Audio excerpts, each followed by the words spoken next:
Good morning, students. Let's start our today's chapter, that is Environment and Sustainable Development.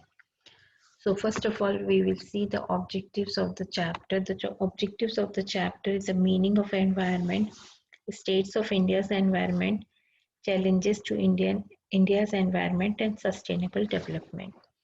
So before we start with chapter, first of all, we will understand environment. We have studied this topic from the very previously, but in the sense of economics, we have to be learned here.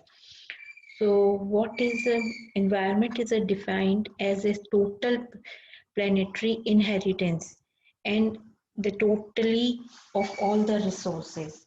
That is called environment. Environment is a sum of a total for external forces which surrounds us. It includes all the biotic or abiotic factors that influences each other.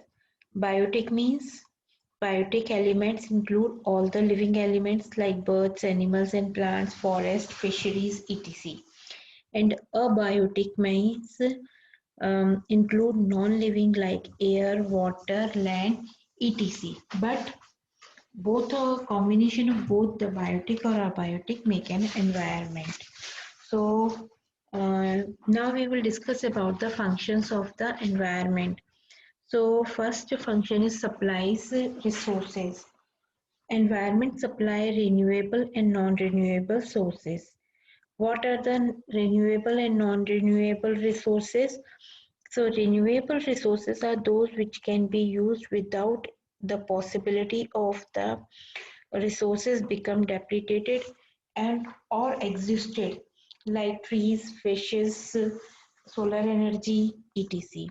And non-renewable sources are those sources which get existed with the extension of the use like fossil fuels like petrol and diesel. So the natural resources provided by the environment are used as the input of production. And next is absorb wastage. The process of production and consumption activities generates a lots of wastage which is absorbed by the environment. Next, sustains life. Sustains life means some basic necessity of life like sun, soil, water and air are part of environment. So environment sustains life by providing these essential elements. Aesthetic services. Environment includes land, forest, water bodies, rainfall, air, atmosphere, etc. People enjoy the sceneries, beauty of these elements. Such elements help in improving the quality of life.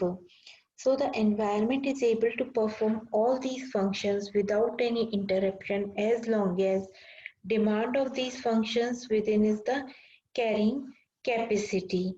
So carrying capacity implies only two things. The resources extraction should remain below the rate of resources regeneration, or generation of wastage should be remain within the absorption capacity of an environment.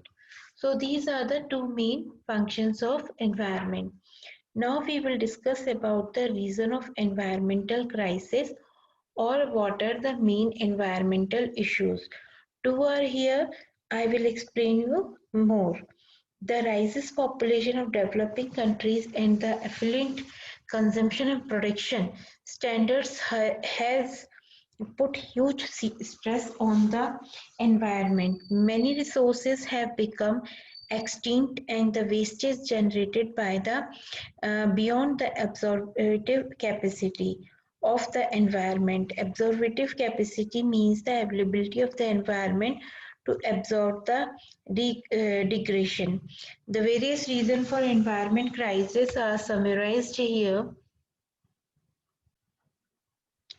So the first is population explosion. The population explosion in the advent of the industrial revolution has increases in the demand of environment resources, but their supply is limited due to the overuse and misuse. Next is an advent of the Industrial Revolution. The intensive and the extensive extraction of the both renewable and non-renewable resources has existed, some of them vital resources. Due to this, the huge amount of money is spent on the technology and research to explore the new resources. So, exchange of the many resources and contribution rises in the population has also result in the environmental crisis. Due to the affluent consumption and the production standard of the developed world, the wastes generated are beyond the absorptive capacity of the environment. The environment purpose has pulled out the atmosphere and the waste waters of these is their decline in the air and the water quality. So it has resulted to increasing the incidence of the respiratory and waterborne diseases. The expenditure on the health of also rising. Global environmental issues such as global warming and ozone depletion is also contributing to the increasing the financial committees of the government.